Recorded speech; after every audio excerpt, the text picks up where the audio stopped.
Hey guys, it's Sam, and yes, it's cold enough for long sleeves already. Fight me.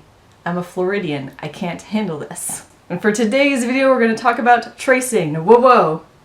Before you get too upset, alright, just breathe. Okay. Before I get too far into it, I just want to talk about my experiences with tracing. Long ago, back when Sam was just a tiny little artist. Long ago. So back in the day, I used to think tracing was bad, and referencing, but not copying screenshots for some reason. That was okay. I don't know why I thought that, but that's off topic. Anyway, tracing. Tracing was cheating. It was not fair. It was a third bad thing. Basically, I was surrounded by other artists my age who just didn't know much of anything about art. I was also raised by a parent, hi dad, who was very against tracing as well. And so tracing was bad to me. I thought people were being unfair. I was working so hard on copying anime screenshots. Why was that okay? But this was not. I was working very hard at my drawing skills, and they suddenly get to produce this grand masterpiece and they didn't have to do anything for it. No, that's not fair. It's not art. They didn't produce it themselves. They didn't have to go out into the weeds and burn wood to get charcoal and travel across the mountains, and you get my point.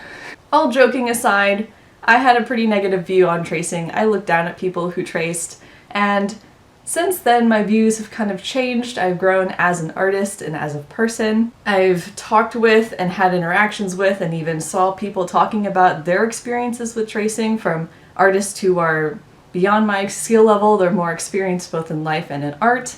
And I just want to talk about how that's changed for me and why tracing isn't actually a bad thing. So point number one, tracing is not cheating. Tracing is a tool. It's how you can learn the foundations of what you're drawing. You'll be able to learn how to draw more accurately than you would on your own. Combining tracing with freehanding is pretty powerful. You can learn to see and notice things that you didn't before. It kind of, just teaches your brains to see things that you otherwise wouldn't have. If you keep making the same mistakes over and over and you don't know why, tracing is a really great way to identify the problem. If you actively pay attention, you can see how lines make shapes and forms and all of that stuff. You're actually getting the correct lines and shapes and everything into your muscle memory. So when you're going to try and draw freehanded later, you'll be much better at it. Think back to when you first learned how to write. And if you don't remember and you happen to still have some of your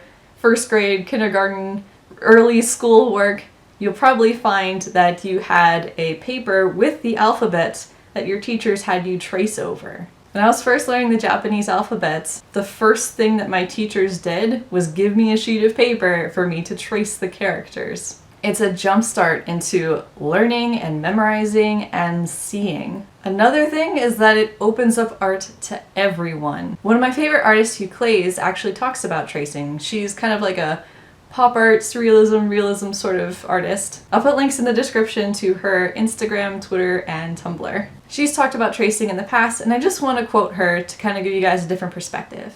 She says, "I think a lot of it comes from a really common and lingering notion that only certain people are allowed to make art, and it's probably not you. If we only allow certain people to make art, then those people get to define art, and they get to define what's valuable, worth hanging, worth buying, and ultimately what's worth being remembered. And that cycle has been in place so long that as a society, we've missed out on an unbelievable amount of art. Think about all the art you've never seen, All because a small number of people get to decide what's worth seeing. It can't be digital, only traditional. It can't be realism, only abstract. It can't be what common people want to buy, only what the rich buy. It can't be street art, only museum art." That's why an idea like it's okay to trace is threatening even to other artists. Because if everyone is competing to meet a certain definition of art and suddenly you change the definition of art, that work goes out the window. You level the playing field so that art serves whomever wants to look rather than one group of people who decides what everyone should be looking at. It makes art less predictable to those who want to control it. But it benefits the individual artist and the masses because now you can make art that matters to you personally and you're more likely to find an audience for it.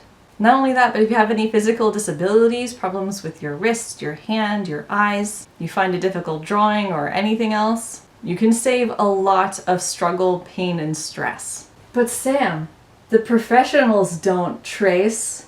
They all draw by hand with charcoal that they pick up from the mountains high up in the sky.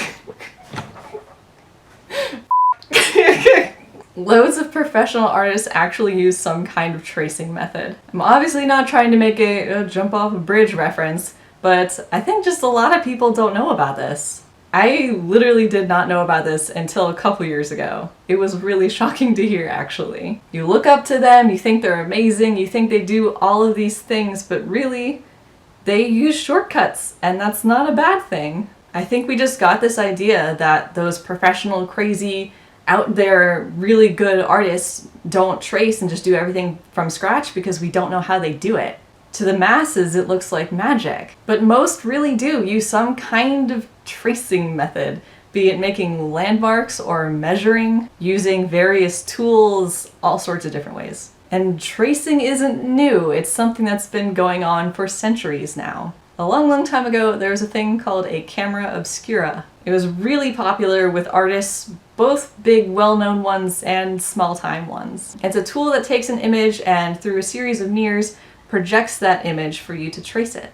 I'll put a link in the description with an article that has some pictures, some famous artists who've used it, and just talks more about it in general. This is a proportional divider, and I actually learned about this last year. I took an art class from a photorealist artist, and he actually talked about both himself and many other professional portrait artists who use this to help them get proportions right when drawing portraits, or just any kind of photographic, photorealist thing in general. These aren't new, and professionals are using them.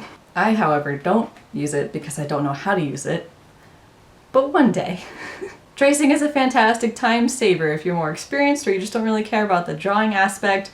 You can skip ahead to the shading and coloring part. Lisa from Lockery Fine Art also has a fantastic video on this. She's also an amazing artist. Go subscribe to her YouTube channel. I'll put a link in the description to her video where she talks about how she utilizes tracing in her art classes. But Sam, art is only good if it's made from scratch. Art is art. People can trace and still get poor results just as easily as they can get amazing results. Here are two pictures that I traced. They're not very good.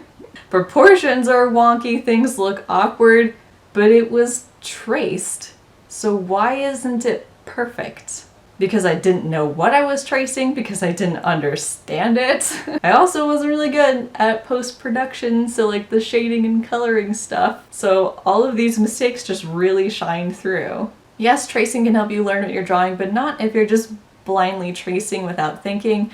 I mean, over time, eventually, but it would go a lot faster if you just took your time and really analyzed what you were tracing, why that thing is what it is, and asking yourself a bunch of questions. Also note, tracing isn't some magical way to masterpieces. As you could tell from my drawings, those aren't good. I was still new to drawing, I didn't know anything about anything, and that still shows through. So tracing isn't just some magical stepping stone to mastery. There's all sorts of steps in the creative process, and tracing just doesn't give you 100%. To quote Euclase again, she is just that amazing, she says, "A lot of people are turned off by this idea, but that's because they don't understand where the bulk of artistic skill actually lies. And it's not in accuracy, but in everything else. Anyone can trace an outline, but no amount of tracing can result in a work of art." But Sam, isn't tracing stealing? Number one, that's not the correct term. You don't want to use the word stealing, you want to use infringement. And number two, yes and no. Don't just go tracing other people's artwork and uploading that. That's copyright infringement, and that's illegal. You want to be sure you have clear permission, or just, outright ask somebody before you actually trace. For educational purposes and other instances, it could fall under fair use, but that's a whole other ballgame that I'm not going to get into in this video. But basically, if you're doing it for you, you're not going to show anyone, you're not going to make any money off of it, you're safe. There's also this other amazing, awesome, beautiful thing that exists. Say it with me. Creative Commons and public domain. If you guys are longtime viewers, you know how excited I get about CC and PD. There are many Creative Commons licenses that will allow you to trace, and public domain is free reign. I have 2 videos talking about it more in detail, and I'll link them in the description down below. Definitely check them out, regardless if you're gonna trace in the future. From my experience, people who have an issue with tracing either haven't tried them themselves, haven't heard about it in this sort of way that it can be used for education or for your health or whatever, or maybe they're just really rigid about how art must be created. Art has no rules. That's why it's awesome. Life is too short to get upset about this. Tracing doesn't hurt anyone, and anyone can do it. Don't let people discourage you. If this method works for you, then just keep doing it. Art is a positive for this world. Let us artists keep creating, enjoying our lives, and making the world a happier place. Alright, so that's all I gotta say about tracing, but what about you guys? What do you think about tracing? Is it the most evil thing ever? Have I changed your mind? Or have you already loved tracing and you do it all the time? Let me know in the comments down below, but let's be kind, I know this is a hot button topic. Once again, I definitely recommend checking out Euclase.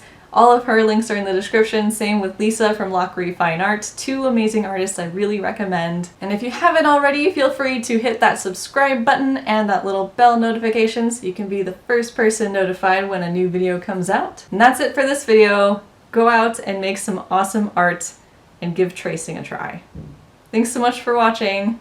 Bye!